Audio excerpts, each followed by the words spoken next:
ஆதாரம் இல்லையம்மா ஆறுதல் சொல்ல, நான் அவதாரம் இல்லையம்மா தத்துவம் சொல்ல.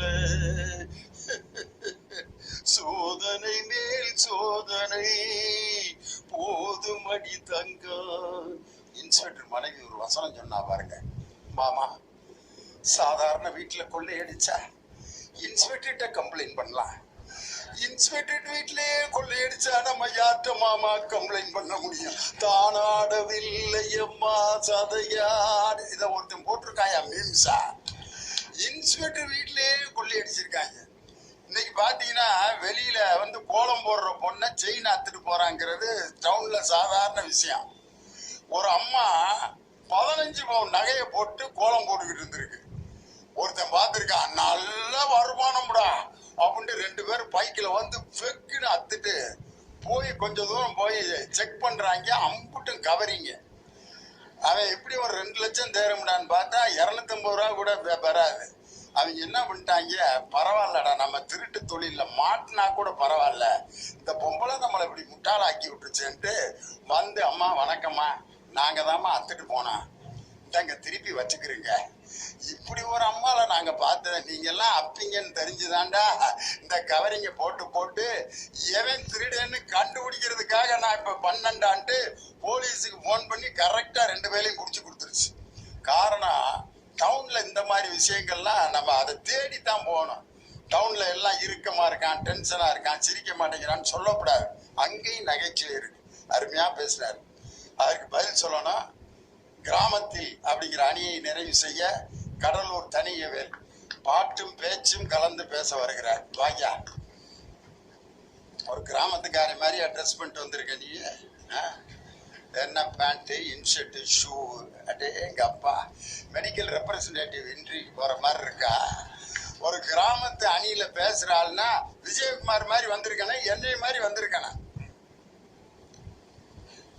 இல்லை நடுவர் அவர்களே, கிராமத்தானுக்கு இது போன்ற நாகரிகமான உடைகளையும் உடுத்த தெரியும் என்பதை காண்பிப்பதற்காகத்தான் இந்த உடையில நான் இந்த உடைக்கு வந்திருக்கேன்.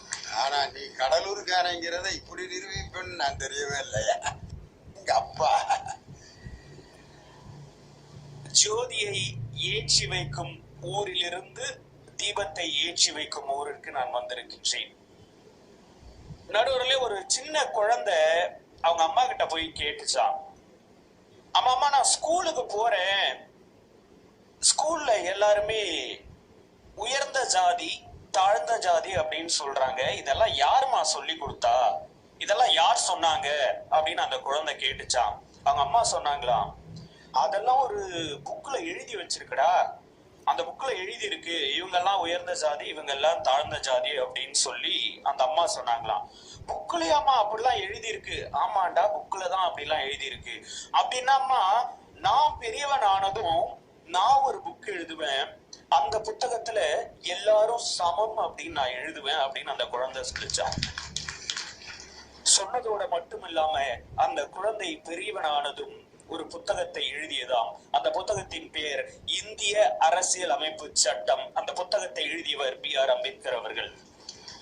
அவருடைய 130 ஒருத்தங்க பின்னாடி என்ன ஆக போறாங்கன்றத குழந்தையிலே காமிச்சிருவாங்க. ஒரு சின்ன பையன் என்ன பண்ணிருக்கான், ஒரு அம்மா தெருவு முழுவதும் பலூன் விட்டு விளையாண்டுட்டு இருந்திருக்காங்க. எல்லா கலர் பலூனும் மேல பறந்துட்டு இருக்கு. அவங்க அம்மாட்ட கேட்டிருக்கான், சிவப்பு பலூன் பறக்குது, வெள்ளை பலூன் பறக்குது, மஞ்சள் பலூன் பறக்குது, ப்ளூ கலர் பலூன் பறக்குது, ஏமா கருப்பு பலூனை மட்டும் பறக்க விட மாட்டேங்கிறாங்க, ஏமா அந்த கலர் என்னமா செஞ்சிச்சு அப்படின்னு கேட்டான். கருப்பு பலூனை ஒரு காலத்துல பறக்க விடுவாங்கடா நீ நினைச்ச அப்படின்ட்டு அந்த அம்மா அன்னைக்கு அவன் கன்னத்தை தட்டி கொடுத்தது.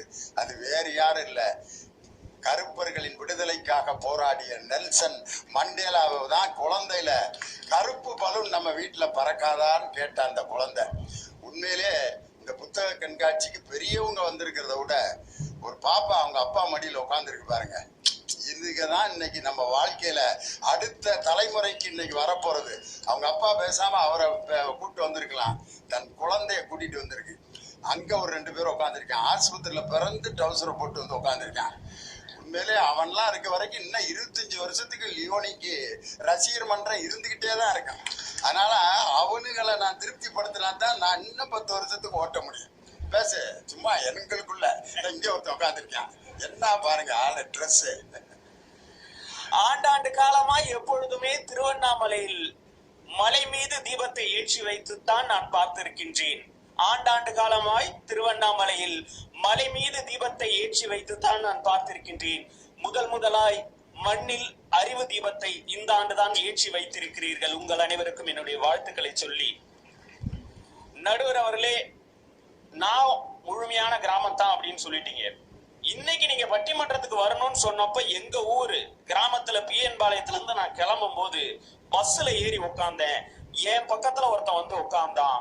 வாசம்னா வாசம், அப்படி ஒரு வாசம், அது வேற ஒரு வாசம். நடுவர்கள் எனக்கு கோவம் வந்துருச்சு. ஐயா, பட்டிமன்றத்துக்கு போறேன், தயவு செஞ்சு கொஞ்சம் தள்ளி உட்காருங்க. அவன் என் பக்கத்துல தள்ளி உட்காந்துட்டான். நான் வேற வாட்ச் கட்டி இருந்தேனா, அவன் என்ன நினைப்புல இருந்தான்னு தெரியல, இந்த வாட்சுக்கு பில்லு வச்சிருக்கிறியான்னா. நான் சொத்தமா ஏதோ அரசியல்ல பாதிக்கப்பட்டவனா இருப்பேன், அதெல்லாம் வச்சிருக்கிறேன்னு. உடனே என்ன சுரண்ணா, தம்பி ஒரு போனை போடுங்க. ஏன் நீ போனை போட மாட்டியான்னு. இல்ல என் பொண்டாட்டிக்கு ஒரு போனை போடுங்கன்னா. யோ, உன் பொண்டாட்டிக்கு நான் எதுக்கியா போனை போடணுன்னு. போடுவியா மாட்டியான்னா. சரி, ரொம்ப தொல்லை பண்ணுவான் போல இருக்கு, பட்டிமன்றத்துக்கு போறோம், இவங்கிட்ட எதுக்கு நமக்கு தொல்லைன்னு சொல்லிட்டு சரினே நம்பரை சொன்னேன்னு. பொண்டாட்டின்னு போடு தம்பி போவோம். டேய், பொண்டாட்டிலாம் போட முடியாதுடா, 10 நம்பரை சொல்றான்ற. என் புள்ள அவங்க அம்மா போன்ல அம்மான்னு போடுறான், போகுது. என் போன்ல பொண்டாட்டின்னு போட்டா போகுது. உனக்கு போடுறதுக்கு மனசு இல்லைன்னு சொல்றான்னா. ஐயோ, கொலகார பாவி, இவங்கிட்ட சிக்கி இருக்கிறமேன்னு. ஆனா நான் ஒரு முடிவு பண்ணிட்டேன் நடுவில், அவனை திருத்தியா ஆகணும்னு முடிவு பண்ணி, அவன் இடுப்புல ஒரு 1/4 பாட்டில் வச்சிருந்தான் நடுவில். அந்த பாட்டில்ல ஒரு ஈய புடிச்சு போட்டு, பாத்தீங்களா குடிகாரர் அவர்களே, 1/4 பாட்டில்ல போட்ட ஈ செத்து போச்சு, இதுல இருந்து உங்களுக்கு என்ன தெரியுதுன்னு அந்த கிராமத்தான் சொன்னா.